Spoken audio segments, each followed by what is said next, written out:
안녕하십니까. 수도권 투데이 유석현입니다. 병원 적자를 해결하기 위해 의료법인이 자법인을 설립할 수 있도록 하자는 의료 영리화 문제를 놓고 치열한 공방이 벌어지고 있습니다. 이제는 노동단체, 시민사회단체까지 의료 영리화를 저지하겠다고 나섰는데요. 잠시 후에 자세한 내용 알아보겠습니다. 오늘 알고 먹는 식품 이야기 시간에는 뽀빠이도 힘이 나게 하는 슈퍼푸드 시금치에 대해서 알아보겠습니다. 무엇에 대하여 시간, 오늘은 와인에 대하여 계속 이어집니다. 격식을 차려야 하는 자리에서 지켜야 할 와인 마시는 법에 대해서 이야기 나눕니다. 오늘 방송과 관련해서 궁금하신 점이나 의견 있으신 분은 샵 0945로 문자 주시기 바랍니다. 짧은 문자 50원, 긴 문자 100원의 이용료 있고요. YTN 라디오 애플리케이션 ES로도 의견 받습니다. 2월 3일 월요일 수도권 투데이 시작합니다.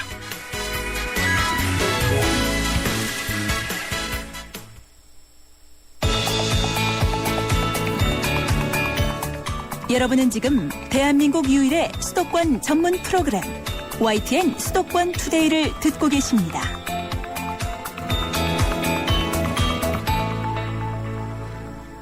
투데이 이슈 점검 시간입니다.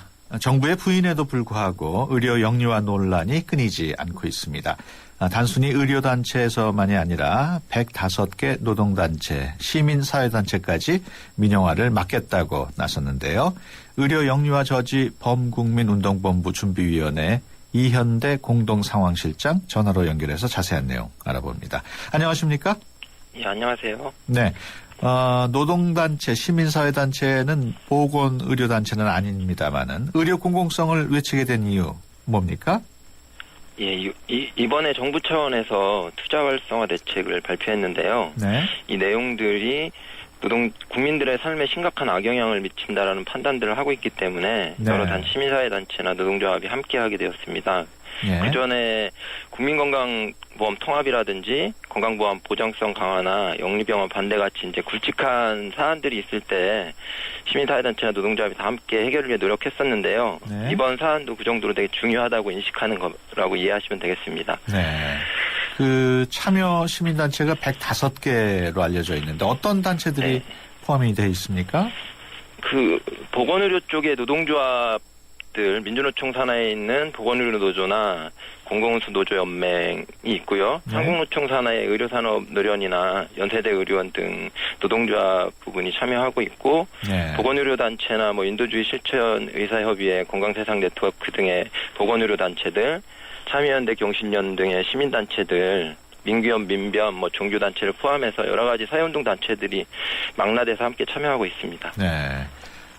병원들의 대다수가 이미 개인이 운영을 하고 있고 민영화라는 말보다는 영리화가 문제가 되는 것 같은데 단체 이름에는 민영화 저지라고 들어가 있어요. 이제 저희가 원래 대표자 회의를 하고 준비 출범 기자회견을 했는데요. 그 네. 대표자 회의에서 말씀하신 얘기들이 있어서 의료 민영화 가로 열고 영리화 저지 네. 범국민운동본부로 이름을 최종적으로 정리를 했는데요. 네. 말씀하신 대로 어쨌든 지금 현재 한국의 의료 구조라는 게 이미 개인적인 소유가 있어서 명확하게 규정을 하면 네. 영리화 혹은 상업화, 시장화 이런 개념들이 정확할 수 있다라는 것들은 공감을 하는데요. 민영화라는 사안이 이걸 또 포괄적으로 또 얘기할 수 있는 예. 일반화된 시민들이 쓰는 용어라서 민영화라는 것들은 예. 여전히 좀 명기하기로 했습니다. 예. 정부에서는 이미 여러 번에 걸쳐서 의료 민영화가 아니라고 밝혔고 박근혜 대통령도 최근 직접 의료 민영화가 아니라고 못을 박았는데도 의료 민영화가 계속되고 있다고 생각하는 이유가 따로 있습니까? 예, 하여튼 지난번 철도 파업 과정에서도 정부가 KTX 이 민영화가 아니다 계속 말을 했었었는데요. 네.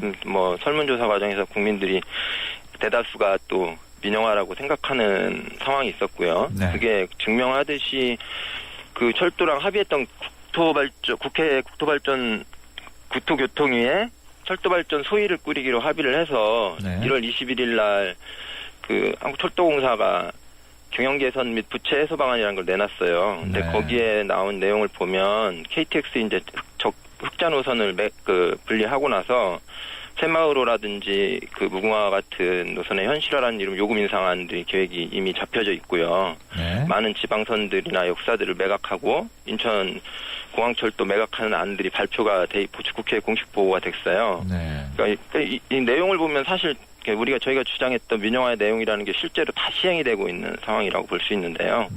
이번에 이제 정부가 건강보험 제도 자체는 안 건드린다라고 말하면서 의료 민영화가 아니라고 말하는데 저희들이 볼 때는 여전히 그 국민의 의료 서비스를 공적으로 책임지는 제도보다는 대형 병원이나 보험사들의 이해를 대변하는 상업화나 영리화가 강하게 추진되고 있다고 보고 있는 겁니다. 그렇다면 정부가 제시한 의료 정책 가운데 어떤 것들이 민영화를 위한 것이라고 보나요?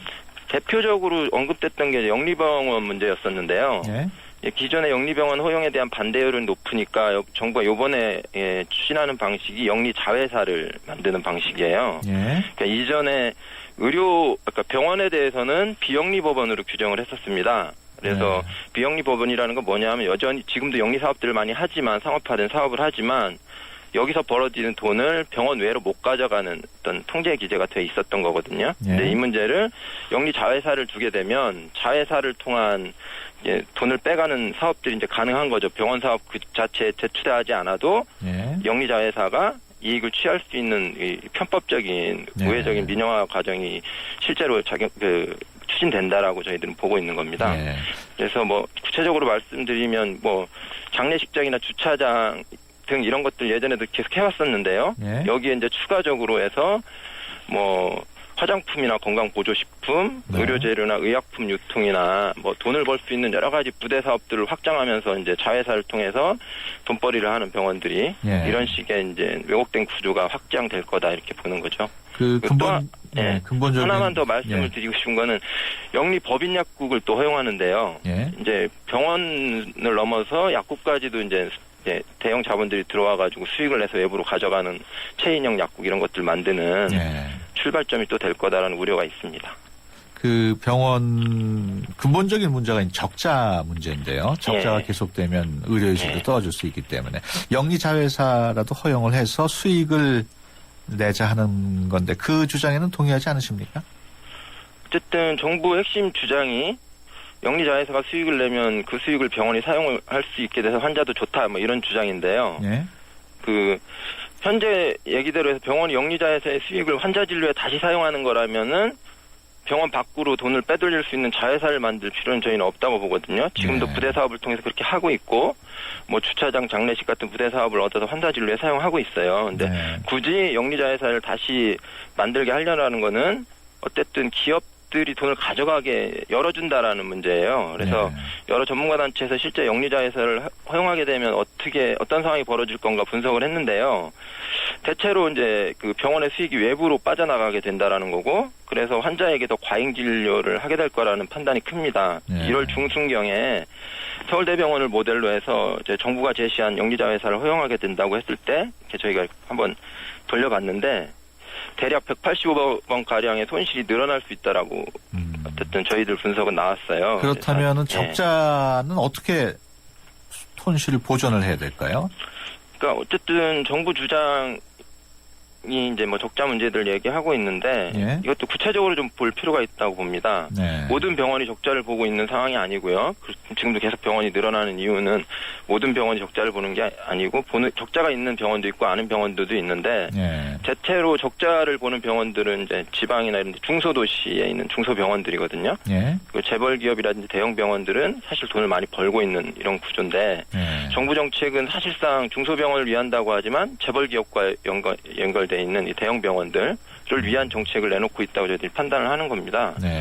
그래서 여하튼 아까도 말씀드린 것처럼 이 대형 병원들이 영리자회사를 만들어서 사업할 수 있는 병원들은 대형 병원들인데 이 대형 병원들이 의료기기, 물품, 의약품, 건강보조식품 각종 이렇게 해서 이제 시장을 장악하게 되면 중소병원들은 더 어려워질 거다 이런 판단이 있고요. 그래서 실제로 중소병원을 발전시키고 지역 주민에게 좀 더 나은 의료 서비스를 제공하려면 대형 병원으로 환자 쏠림이 발생하지 않도록 의료 체계를 좀 바로 잡고 정부가 일정한 지원책들을 제대로 내놔야 되는데 말은 중소병원 얘기를 하면서 대형 병원들의 돈벌이를 위한 정책들을 지원하고 있는 거다 이렇게 판단하고 있습니다. 지금 원격 진료도 반대하고 있는 건가요? 예. 원격 진료는 그 민영화와는 별 관계가 없지 않습니까? 어떻습니까? 예, 관계가 저희는 충분히 많다고 생각을 하는데, 예. 핵심적으로 이제 원격 진료를 저희가 반대하는 이유는 대면 진료에 비해서 의료 안정성 문제가 발생할 수밖에 없다, 이렇게 얘기를 하는 거죠. 어쨌든 노인들이나, 이런 분들한테 사실 그냥 구두 진술이나 이런 데 의존하는 거잖아요. 예. 한 측면이 그거고, 또 하나는 실제로 원격 의료 같은 걸 추진하는 나라들 보면, 예. 미국, 캐나다, 호주 같이 이렇게 인구 밀도가 낮거나 예. 이래가지고 이제 병원을 통해 커버가 안 되는 데도 제한적으로 실시되고 있는 상황이거든요. 예. 근데 우리나라 같이 일정하게 병원도 상당히 있고 밀도가 높은 나라에서 추진하는 경우는 별로 없습니다. 그래서 예. 어쨌든 공적으로 병원이나 의사를 확충하는 걸 통해서 하는 게 안정성이나 여러 가지 이제 실질적인 의료의 질을 높이는 데 있어서 훨씬 더 유리하다, 이렇게 보는 게 예. 기본적인 판단입니다. 알겠습니다. 하나만 더 말씀드리면 실제로 이 원격 의료를 추진하고 있는 핵심들이 삼성, SK, KT 이런 보험회사나 이런 데를 끼고 있는 데들이 예. 서울대병원이나 세브란스 병원, 대형 병원하고 손잡고 이게 건강보험 서비스, 네. 건강관리 서비스업을 활성화시키는 시장으로 보고 이제 진출하고 있는 건데 예. 이 부분을 위한 정책 아니냐, 이렇게 판단하고 있습니다. 예, 알겠습니다. 지금까지 의료민영화 저지 범국민운동본부 준비위원회 이현대 국장이었습니다. 오늘 말씀 고맙습니다. 네, 감사합니다.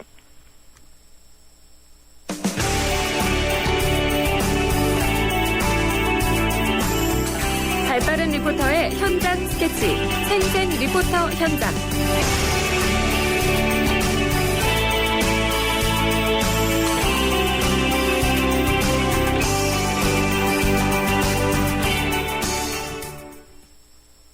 네, 수도권의 다양한 소식들을 리포터의 취재로 전해드리는 시간입니다. 오늘은 서희정 리포터와 함께합니다. 안녕하세요. 네, 안녕하세요. 네, 어디 다녀오셨어요? 네, 오늘은 어르신들을 위한 문화공간인 청춘극장에 다녀왔습니다. 네. 청춘극장은 2010년부터 지금까지 계속 이어져 오고 있는 55세 이상의 어르신들을 위한 문화공간인데요. 네. 어르신들을 위한 다양한 볼거리가 가득한 곳이었습니다. 네. 청춘극장이 어디에 있습니까? 네, 청춘극장은 서대문에 있는데요. 서대문역에서 굉장히 가까운 거리에 있습니다. 네. 이곳이 어떤 곳인지 전재용 실장의 말 들어보시죠. 여기는 일단 서울시가 운영하는 어르신 전용 문화공간 되겠습니다. 그래서 영화도 하고 공연도 하고 또 어르신들한테 또 문화 강좌도 하는 그런 어르신 전용 공간 되겠습니다.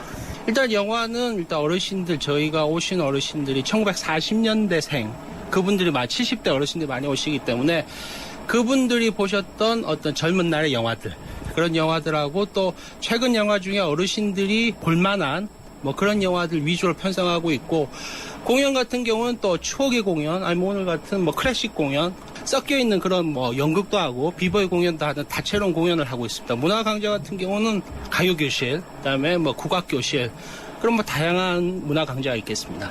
일단 어르신 공간들이 많지 않기 때문에 좋으시죠. 거의 97% 이상이 고맙다, 잘한다, 이런 말씀이 많으세요. 어르신들도 너그럽고 또 그런 평가에 있어서 그런 면도 있어요. 예. 요즘 영화가 아니라 옛날 영화를 상연한 모양이죠? 네, 그렇습니다. 청춘극장에서는 요즘 개봉한 영화보다도 어르신들이 기억할 만한 오래된 영화를 많이 상영하고 있습니다. 이번 2월 상영 영화를 알려드리자면요.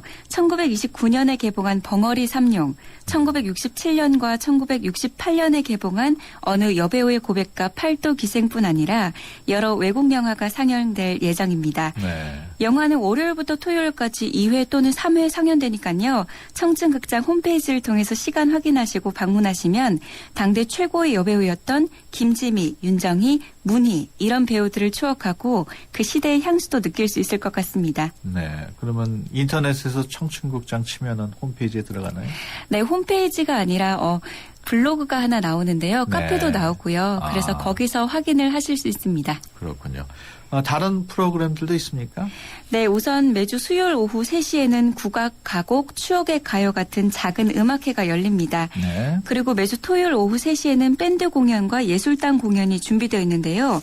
이 공연에는요, 남보원, 현미 등 어르신들이 좋아하는 출연진으로 구성되어 있다고 합니다. 문화광장은 가요교실, 민요교실이 있습니다. 그리고 건강에 도움되시라고 기체조가 있고요. 주로 화요일과 목요일에 열리고 있습니다. 네. 서희정 리포터도 참여해봤습니까? 네, 제가 찾아간 날은 클래식 공연이 한창이었습니다. 네. 서울에 어르신들을 위한 공간이 참 많이 생기고 있어서 그 내부가 궁금했는데요. 방문해 보니까 공연장은 넓고 깨끗할 뿐 아니라 의자도 푹신했고요. 따뜻한 느낌도 주는 곳이었습니다. 1층 공연장은 어르신들로 꽉 차 있었고요. 공연은 여느 클래식 공연 못지않게 수준급이었습니다. 청춘극장에 울려 퍼졌던 클래식의 향연 함께 들어보시죠.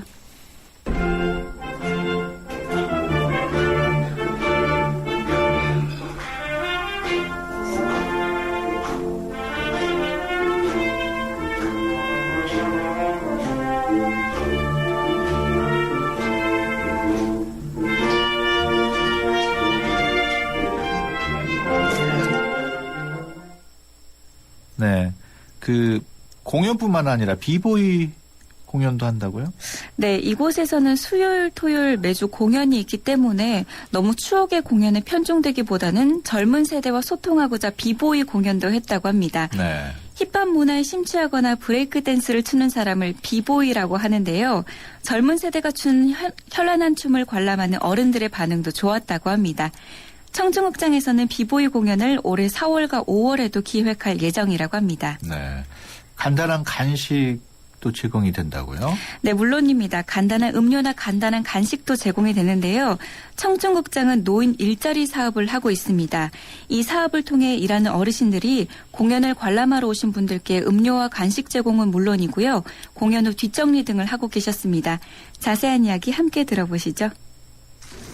제가 여기 그 영화 보러 왔다가 여기 저기 붙어 있는 걸 보고 그러고 제가 신청하게 됐습니다.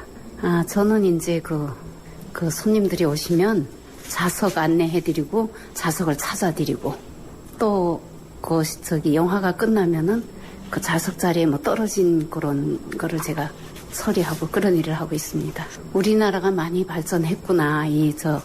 노인들 이런 시에서 이렇게 운영하는 너무나 잘 돼 있다고 저는 그렇게 생각을 합니다. 너무 즐겁고요. 지금 현재 하는 일이 만족합니다. 어르신들 오시면요.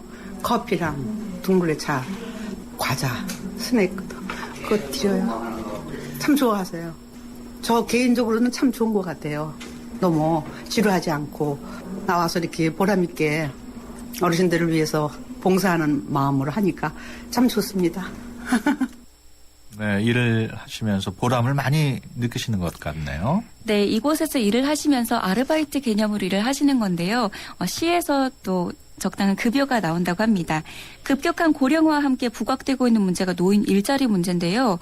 보통 정년이 55세 전후대 반해서 평균 수명이 80세 이상으로 연장돼서 일자리 없이 30년 가까이 살아야 한다는 사실과 노인 빈곤 문제 해결을 위해 2004년부터 시행된 제도가 바로 노인 일자리 사업입니다. 네. 이러한 일자리 사업으로 어르신들이 수익을 얻고 보람까지 느끼는 것 같아서 저도 덩달아 뿌듯했습니다. 공연 보신 분들 반응은 어땠나요? 반응은 뜨거웠습니다. 중간에 공연장 벗어나는 분 없이 박수도 치고 앵콜도 외치는 모습이 젊은 사람들 못지 않았습니다. 그리고 공연이 끝나고 나오는 분들 모두 밝은 표정이었는데요. 그 소감 함께 들어보시죠. 음악을 들으니까 어딘지 마음이 조용하면서도 또 경쾌하면서도 참 옛날 생각이 나긴 하는데 이제 나이가 들으니까 뭐라고 평론하기가 참 힘드네. 어떤 감사하고 참 이런 시간을 갖게 된 것이 참 즐겁습니다. 좋죠. 이러면서 음악에 대한 저희는 없지만 이런 거 듣고 싶어 하기도 하고 그런 시간을 갖고 싶어 하지 같은 거야. 근데 시간이 어떻게 그렇게 제대로 지어지나요? 좋죠, 뭐. 영화도 좋잖아요. 감사해요. 좋은 영화 많이 나오니까. 배가 많이 나죠. 그러니까 옛날에 많이 보던 영화 같은 거. 좋은 것 같고, 참, 유익한 것 같고, 그래요. 예. 지금 이것도 좋고, 하여튼 영화도 그렇고 쇼도 그렇고 재미나고 생활에 좀 피로도 풀어주고 그런 것 같아요. 그럼요. 또 와야죠. 좋은 프로그램 많아요. 네. 청춘극장 장소 또 운영 시간 다시 한번 얘기해 주시죠. 네, 청춘극장은 지하철 5호선 서대문역 5번 출구에서 가까운 거리에 있고요. 운하일보 뒷건물에 있습니다. 월요일과 토요일은 오전 9시부터 6시까지 운영되고요. 일요일은 휴관입니다. 입장 요금은 55세 이상 어르신 및 동반자에 한해서 1인당 2,000원이고요. 매일 선착순 60분께는 빵을 드린다고 하니까요. 방문하셔서 추억에 잠겨보는 시간 가지시는 것도 좋을 것 같습니다. 막상 갔다가 자리가 없어서 돌아가시는 분도 있나요? 네, 영화를 할 때는 또 그럴 때도 있다고 합니다. 그래서 그렇군요. 시간에 맞춰 잘 가시는 것도 좋을 것 같습니다. 네, 서희정 리포터 수고했습니다. 네, 감사합니다. 네, 수도권 투데이 1부 여기서 마치고요. 잠시 후 2부에서 뵙겠습니다. 2014 YTN 연중기획 함께하는 미래 창조 대한민국 김소영 한의학 박사입니다. 대한민국의 미래 당연히 건강이겠죠? 요즘 보면은 학생은 학생들대로 또 주부는 주부대로 각자의 스트레스를 너무나도 안고 가는 사회가 돼버리지 않았나 이런 생각을 해봅니다. 모든 게 다 빨리빨리 이런 생활 습관에서 비롯된 게 아닌가 싶어요. 그래서 빨리빨리 생활 습관을 버려버리고 차근차근 생활 습관을 만들어 나간다면 그것이야말로 건강해질 수 있는 비결이고 미래의 건강한 대한민국을 여는 초석이 되지 않을까요? 2014 YTN 연중기획 함께하는 미래 창조 대한민국 YTN 라디오가 함께합니다. 수도권 뉴스와 알찬 생활 정보가 가득한 여긴 바로 수도권 투데이. 건강, 교육, 재테크까지 있는 유익한 라디오 수도권 투데이. YTN 수도권 투데이.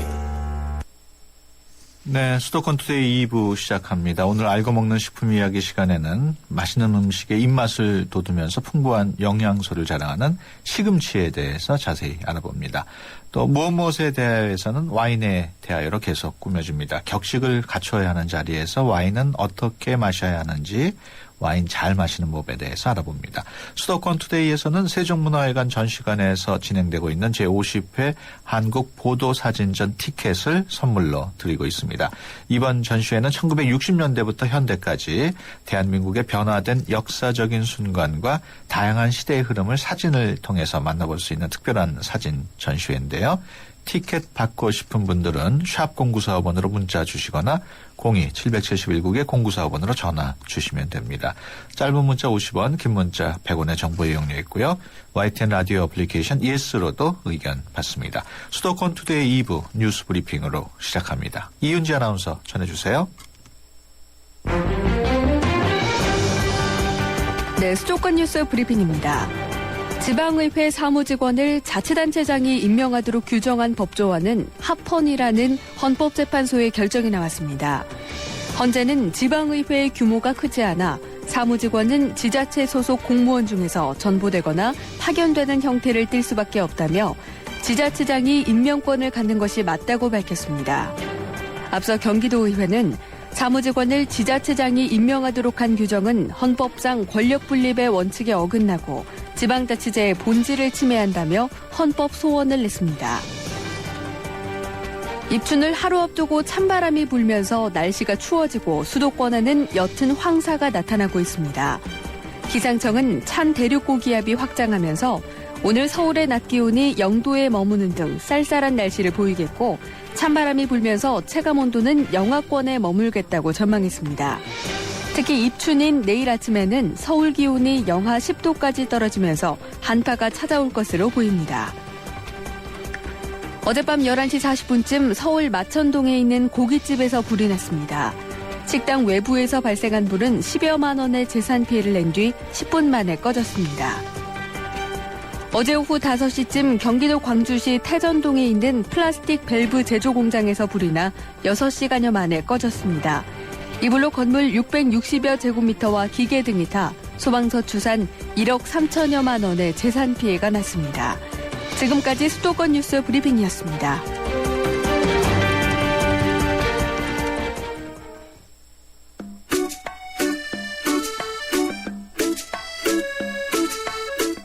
알고 먹어야 보약. 알고 먹는 식품 이야기.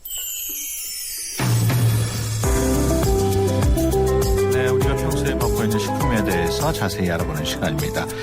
이번 설 많은 분들의 식탁에 고소하게 묻힌 시금치가 올라왔을 텐데요. 오늘은 가격도 싸고 영양가도 풍부한 슈퍼푸드 시금치에 대해서 알아봅니다.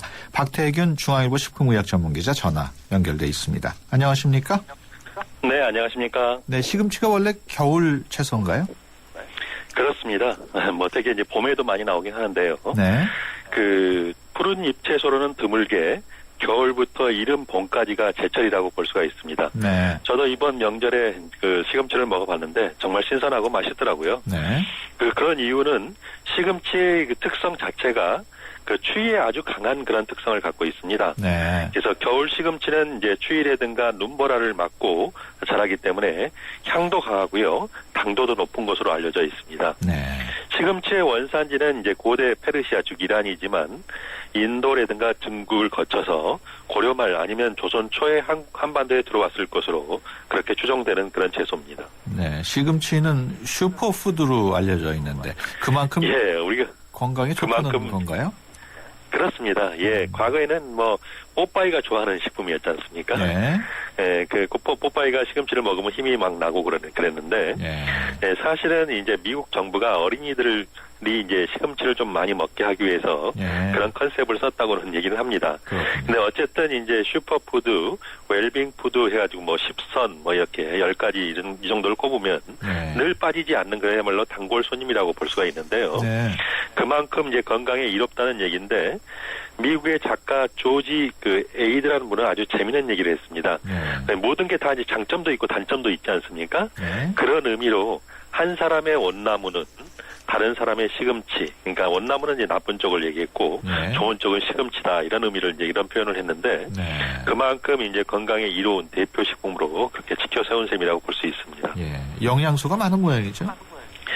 예, 뭐 시금치는 뭐 완전 식품에 가까울 만큼 각종 영양소가 아주 풍부하다고 볼 수가 있는데요. 네. 특히 이제 비타민 A 또는 C, 그다음에 E, K 같은 그런 각종 비타민과 칼륨, 칼슘, 셀레늄 같은 미네랄이 많이 들어 있습니다. 네. 뭐 심지어는 등푸른 생선에 들어 있다고 하는 오메가 3 지방도 많이 들어 있습니다. 네. 특히 이제 빈혈 예방 성분인 철분이 100g당 한 3mg 정도 이렇게 들어 있어서 육류라든가 이런 것보다 오히려 더 많이 들어있는 것으로 알려져 있는데요. 처음에 과거에는 그 시금치의 철분 함량이 지금 알고 있는 것보다 10배나 많은 것으로 그렇게 알려졌는데요. 네. 이거는 독일의 한 분석학자가 그러니까 시금치의 철분 함량을 계산할 때 소수점 하나를 잘못 찍은 건데요. 이게 꽤 오랫동안 그렇게 남았던 것 같습니다. 예. 시금치가 암도 예방을 한다고요.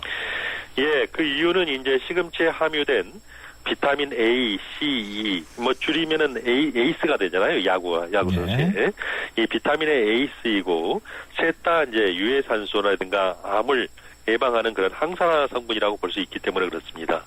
그래서 요즘은 암뿐만 아니라 심혈관 질환 또는 백내장, 황반변성, 관절염 같이 하여튼 그 유해산소하고 관련돼 있다고 하는 그 질병들에 대해서 예방을 위해서 이제 시금치를 추천하고 있는데요. 그 시금치를 매일 꾸준히 섭취한 사람은 그렇지 않은 사람에 비해서 위암은 한 35%, 대장암은 40%가량이나 발병률이 낮았다는 그런 연구 결과도 나와 있습니다. 네. 그 시금치 영양소 가운데 최근 주목받고 있는 영양소가 있다고요? 예, 엽산인데요. 엽산 그러면 아마 그 윤산부들은 많이 아는 그런 영양소입니다. 이게 이제 비타민 B군의 일종인데 기형 예방을 돕는다 이렇게 이제 많이 알려져 있고요. 근데 최근에는 이제 기형 예방뿐만 아니라 폐암과 같은 암을 예방하고 또 호모시스테인이라는 물질의 생성을 좀 억제한다 그런 이제 사실이 알려졌는데요. 네. 이 호모시스테인이라는 농도가 올라가게 되면 그 동맥경화 같은 혈관 질환 발생 위험이 높아지기 때문에 이게 이제 당연히 이제 그게 낮으면은 그만큼 이제 줄일 수 있다는 얘기 아닙니까? 네. 특히 그 엽산하고 비타민 B12를 함께 섭취하게 되면 그 항암이라든가 아니면 동맥경화 예방 효과가 더욱 두드러진다고 볼 수가 있는데요. 시금치에 이제 엽산이 많으니까 이제 비타민 B12가 이제 풍부한 것만 찾으면 되는데 대개 비타민 B12는 식물성 식품에는 거의 없고 동물성 식품에 들어 있습니다.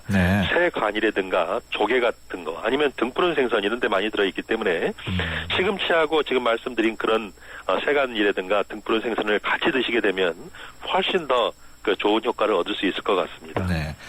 시금치의 장점 또 좋은 점 계속 설명을 해주셨는데 좀 단점도 있지 않습니까? 이거 어떤 식품이나 단점은 있죠. 근데 특히 이제 떫은 맛 성분인 그 수산이 좀 단점이라고 볼 수가 있는데요. 이 수산은 체내에서 칼슘이라든가 철분과 같이 아주 유용한 미네랄과 결합해서 두 미네랄의 체내 흡수율을 떨어뜨리게 됩니다. 그렇잖아도 이제 칼슘이라든가 철분은 미네랄 흡수율이 떨어지는 것들인데 이 수산과 같이 결합하게 되면 더 떨어지는 게 문제입니다. 따라서 이제 칼슘이라든가 철분이 부족해서 이게 보충제를 드시고 있는 분들도 있지 않습니까? 이럴 때는 시금치에 너무 과다 섭취하지 않는 게 좋을 것 같고요. 또 그 시금치를 많이 먹게 되면 신장 결석이 유발된다 해서 시금치 섭취를 좀 꺼리는 분들도 있습니다. 그렇지만 이것은 하루에 시금치를 한 500에서 1000mg 정도 섭취하는 경우에만 해당하는데요. 우리가 이 정도 많이 드시는 분들은 드물잖아요. 거기에. 우리 국민이 이제 나물이라든가 국을 통해서 한 끼에 섭취하는 시금치의 양은 30에서 40g 정도에 불과하기 때문에 크게 걱정하지 않으셔도 될 것 같고요.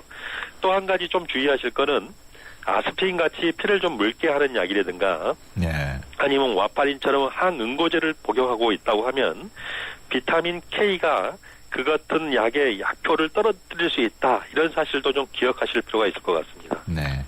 결석 환자들의 경우에는 시금치가 추천이 되지 않는 거죠? 예, 특히 이제 결석이라든가 통풍 환자 이미 가지고 있는 사람들한테는 시금치가 추천되지 않고요. 또 드물지만 일부 예민한 분들에게는 알레르기를 시금치가 일으킬 수도 있습니다. 그 칼륨 함량이 높은 편이어서 고혈압 환자에게는 유익하지만 심부전증 환자라든가 그러니까 만성 신장 질환, 콩팥 질환 환자들을 이런 분들한테는 부담이 될 수도 있습니다. 또 재밌는 거는요. 유럽에서 데이트할 때는 시금치 요리를 젊은 사람들 주문하지 않습니다. 그 이유는 그 시금치가 치아 사이에 끼는 것을 굉장히 꺼리거든요. 그러니까 서양에서는 시금치가 우리 한국 남성의 치아에 있는 고춧가루하고 같은 존재라고 보시면 될 것 같습니다. 시금치 어떤 음식과 함께 먹는 게 좋을까요? 예, 특히 이제 참깨라든가 참기름 같은 거 하고 시금치가 궁합이 잘 맞는데요. 그래서 이제 참깨는 이제 볶아 드시기도 하지 않습니까? 참기름으로.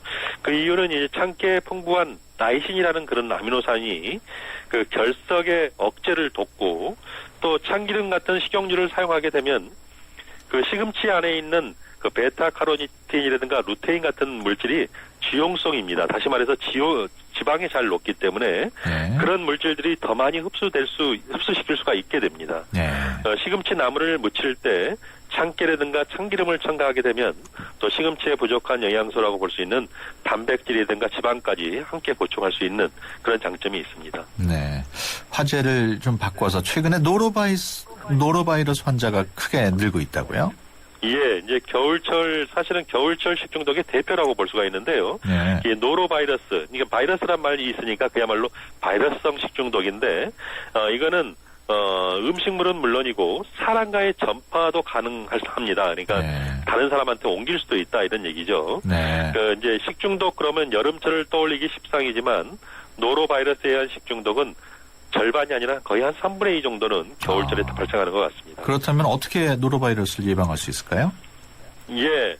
AI 예방법도 마찬가지인데요. 이 바이러스도 역시 열에 약합니다. 따라서 음식물의 내부까지 충분히 익도록 그런 가열 조리하는 게 중요한데요. 한 85도 정도에서 1분 이상만 가열해도 다 바이러스는 사멸이 됩니다. 또 뿐만 아니라 남은 음식은 냉장고에 보관하고 다시 드실 때는 반드시 재가열한 다음에 섭취하는 게 좋을 것 같고요. 찌개라든가 반찬은 가급적 개인별 그릇에 덜어 드시는 게 이게 이제 개인별 전파도 가능하기 때문에 예방법이 될 것 같습니다. 알겠습니다. 지금까지 중앙일보 박태균 기자와 함께했습니다. 오늘 말씀 고맙습니다. 네, 고맙습니다.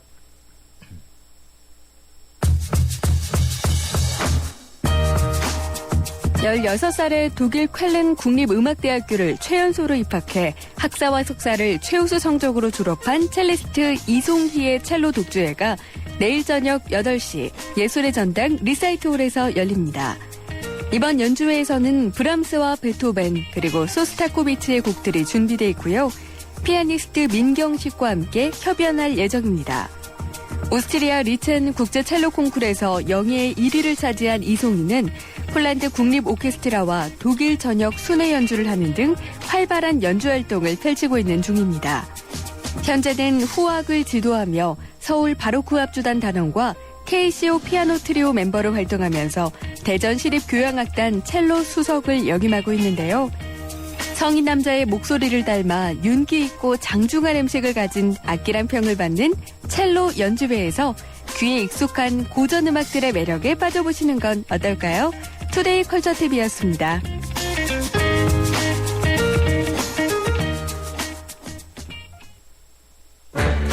하하, 이것이 궁금하세요? 무엇에 대하여에서 여러분의 궁금증을 풀어드립니다. 지금 궁금하신 게 있으시면 바로 알려주세요. 샵 0945번 50원의 유료 문자나 서울 전화 02-771-0945번으로 문의하실 수 있습니다. 지금 바로 알려드립니다. 네, 무엇에 대하여 지난주에 이어서 와인에 대해서 알아볼 텐데요. 오늘은 와인을 마실 때 알아두면 좋은 와인 매너에 대해서 알아보겠습니다. 김민환 한국 소믈리에 아카데미 원장과 함께 이야기 나눠보겠습니다. 안녕하십니까? 안녕하십니까? 네, 맨 처음 와인을 선택하는 것부터 알아보면 좋을 것 같은데 어떻게 선택을 해야 될까요? 와인을 선택할 때 레스토랑에서 주빈, 즉 호스트의 역할이 매우 중요한데요. 네. 호스트는 모임의 성격에 맞는 식사와 와인을 선택할 권리가 있고 초대한 사람들이 행복하게 즐길 수 있게 해야 합니다. 네. 일반적인 모임이라면은 산도가 높고 가벼운 화이트 와인을 선택해서 마시면서 담소를 먼저 나누시는 것이 매우 좋고요. 네. 다음으로 축하할 자리라면은 샴페인을 선택해서 가볍게 마시면서 축하의 담소를 나누면서 시작하는 것이 좋습니다. 네. 다음으로 식사와 어울리는 와인을 선택해야 되는데요. 대부분의 메인 요리에는 무거운 음식들로 구성되어 있으므로 일반적으로 레드 와인을 선택하는 것이 좋습니다. 네. 그리고 와인을 선택할 때 어려움이 있다면은 음식 값의 1.5배의 가격대 와인을 선택하는 것이 무난합니다. 예. 그러나 무엇보다도 중요한 것은 모임과 잘 어울리는 스토리가 있는 와인을 선택하는 것이 매우 중요합니다. 예. 음식값의 1.5배라 그러면은 예를 들어서 오늘 먹는 요리가 예를 들어서 5만 원이다. 그럼 거기에 7만 5천 원 정도 아니면 그 정도 선 생각하시면 되겠습니다. 개인당 요리 가격이 1.5배. 예, 그렇습니다. 네. 와인을 고르기 전에 이렇게 시음을 먼저 하지 않습니까? 네, 그렇습니다. 주빈, 즉 호스트는 와인을 선택하고 나서 소믈리에가 와인 서비스를 하게 되는데요. 먼저 호스트 잔에 와인을 따라주게 되면은 테이블에 와인잔을 그대로 둔 채로 와인을 받습니다. 호스트는 와인잔을 들고 흔든 다음에 향을 맡고 소량 마신 다음에 잔을 내려놓고 소믈리에에게 좋다는 표현을 하게 되면은 소믈리에는 서비스를 진행하게 됩니다. 초대한 사람들은 이때 중요한 것은 호스트가 마지막으로 건배 제의할 때까지 잔에 손을 대지 말고 기다린 다음에 호스트가 건배 제의를 하고 난 다음에 같이 마셔주는 것이 좋습니다. 네. 이 테스트하는 거 많이 봅니다만 테스트에서 실제로 이렇게 와인을 마음에 안 든다고 바꾸는 경우도 있습니까? 종종 있습니다. 네, 그렇군요. 식사를 하면서 와인을 마실 때는 어떻게 하는 게 좋을까요? 식사를 하면서 와인을 마실 때 한 모금씩 마시는 것이 매너입니다. 네. 특히 여성 고객은 와인잔에 묻은 립스틱 자국을 그때그때 닦아주는 것이 매너이고요. 와인을 더 마시고 싶지 않을 때는 손가락을 와인잔에 가볍게 올려놓으면은 다음부터 첨잔을 하지 않습니다. 한 모금씩 마시는 게 예의면은 원샷 같은 건 안 되겠네요. 네, 그렇습니다. 아, 그렇군요. 그 여성 경우에는 립스틱 자국을 계속 닦다 보면은 한 모금 마시고 닦고 또 모금 마시고 닦고 네, 어떤 분들은 같은 자리에 계속 대고 마시는 경향들이 있는데요. 특히 와인 매너는 잔을 한 모금 마시고 나서 가볍게 또 닦아주고 한 모금 마시고 나서 닦아주는 것이 그렇군요. 매너입니다. 그 와인의 맛은 여러 가지가 있는데 어떻게 그 맛을 표현할 수 있을까요? 마시는 와인의 잔당이 얼만큼 남아있는가를 표현하는 것인데요. 표현하는 법은 마시는 와인이 스윗한 맛이 거의 없을 때는 드라이라는 단어를 써서 표현하게 됩니다. 그리고 매우 감미로움을 느꼈을 때는 스위트라고 표현하게 되겠습니다. 네. 그 와인을 마실 때 그 와인이 진한 와인도 있고 좀 묽은 와인도 있고 그런 농도 차이가 있는데 그럴 땐 어떻게 표현을 합니까? 와인의 농도는요. 산도라든지 타닌 그리고 알코올로 결정이 되는데요. 산도가 높고 떫은 맛이 거의 없고 알코올이 낮은 와인들은 라이트 바디, 가벼운 와인이라고 그렇게 얘기합니다. 와인의 농도는 바디라는 단어를 써서 표현하게 되는데요. 상대적으로 산도가 낮고 떫은 맛이 많고 알코올이 높은 그런 와인들은 풀 바디, 가득 찬 그런 그 와인이다. 풀 바디라고 이렇게 표현하게 됩니다. 더 쉽게 예를 들어서 표현하자면은요, 물과 우유와 진한 막걸리가 있다고 가정했을 때, 물은 농도가 묽고 막걸리는 진하듯이 대부분의 화이트 와인들은 묽고 가볍습니다. 그리고 레드 와인들은 대부분 진한 농도를 가지고 있기 때문에 레드 와인들은 풀 바디하다 이렇게 표현을 하고요. 와인의 농도가 매우 중요한데요. 그 중요한 이유는 가벼운 음식에는 가벼운 와인, 라이트 바디 와인을 짝지음해주면은 매우 좋고요. 또 무거운 음식들, 그런 음식들에는 풀 바디한 레드 와인을 짝지음해주는 것이 매우 좋습니다. 네. 그 풀 바디라는 표현을 쓰셨는데 헤비라는 말씀은 안 됩니까? 헤비라는 말은 포괄적인 단어로서 전체적으로 무겁다는 그런 의미를 가지고 있는데요. 와인 전문 용어로서 바디라는 단어는 와인 질감과 농도에 대한 한정적으로 사용되는 그런 단어라고 보시면 되겠습니다. 네, 그럼 풀 바디를 써야 맞는 경우. 예, 그렇습니다. 와인은 그 맛뿐만 아니고 그 향이 중요하다고 알고 있는데 향은 어떻게 찾을 수 있을까요? 와인에서 나오는 향들은요, 복합 화합물로 구성된 것으로서 수천 가지가 와인에 존재하고 있습니다. 사람이 감지할 수 있는 향들은 약 100여 가지에 불과한데요. 그만큼 다양한 향들이 와인에 존재하고 있기 때문에 와인 속의 향을 찾아낸다는 것은 현실적으로 전문적인 훈련을 하지 않고서는 매우 어려움이 있습니다. 그런데 많은 사람들이 어떠한 포도 품종에는 어떠한 향들이 있는지를 정리해 놓은 아로마 리스트가 있습니다. 이 아로마 리스트를 통해서 간접 학습을 함으로 인해서 직접 경험을 통해서 표현하게 됩니다. 그 레드 와인의 경우에 향은 어떤 향이 나게 되나요? 레드 와인은 화이트 와인보다 다양한 향들을 가지고 있는데요. 레드 와인에서 나는 향들은 신선한 향보다는 무거운 향들이 지배적으로 나타납니다. 딸기 향도 신선한 딸기 향보다는 녹익은 딸기 향이 나고요. 또 자두향과 같은 붉은 과일들에서 나는 향들이 많이 나는 것이 특징이고요. 더 무거운 향들은 초콜릿이라든지 흙에서 나는 버섯 향이라든지 나무에서 나는 향들이라든지 이러한 다양한 그 무거운 향들이 나타나고 있는데요. 특히 아주 무더운 곳에서 생산된 와인들은 마른 꽃향이라든지 마른 나무 향들이 나타나는 것이 특징입니다. 화이트 와인은 어떻습니까? 화이트 와인 같은 경우는요, 레드 와인에 비해서 굉장히 신선하고 가벼운 향들이 많이 나는데요. 특히 과일 향들이 많이 나는 것이 특징입니다. 감귤류, 오렌지라든지 또 자몽과 같은 향이 특징적으로 많이 나는데요. 신맛이 많이 나는 그런 그 과일들이죠.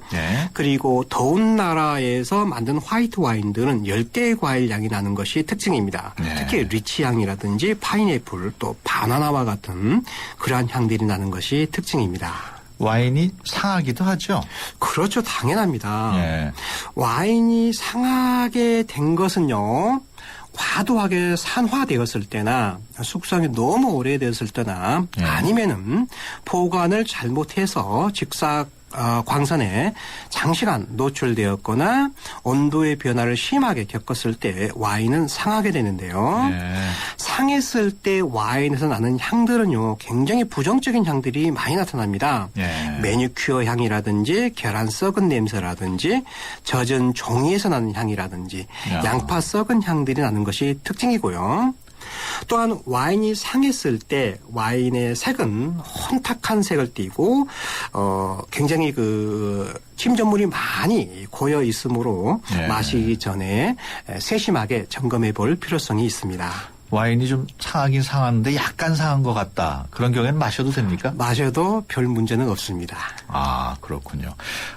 설 연휴 기간 중에 와인 많이 드셨나요?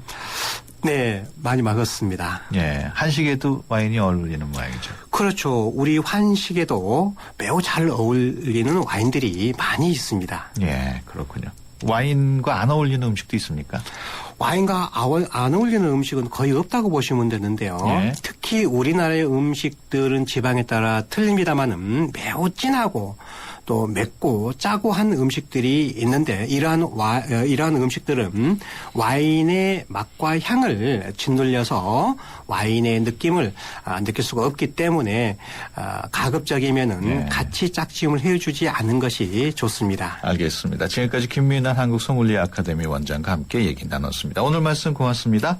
감사합니다. 침대는 과학이다. 침대과학 50년이 이룬 세계 최고 기술력. 배우던 나라에서 가르치는 나라로 우리 침대에서 자기 할 것이다. 전 세계인을. 에이스 침대. 네, 세종문화회관 전시관에서 펼쳐지고 있는 제50회 한국보도사진전 티켓 선물로 받으실 분 휴대전화번호 끝자리가 9908 또 7071 이렇게 두 분입니다. 축하드립니다. 수도권 투데이 오늘 순서 여기까지고요. 내일 오전 9시 10분에 다시 찾아뵙겠습니다. 지금까지 프로듀서 박준범, 기술감독 박봉선, 구성작가 최유미, 진행의 유석현이었습니다. 함께해 주신 여러분 고맙습니다.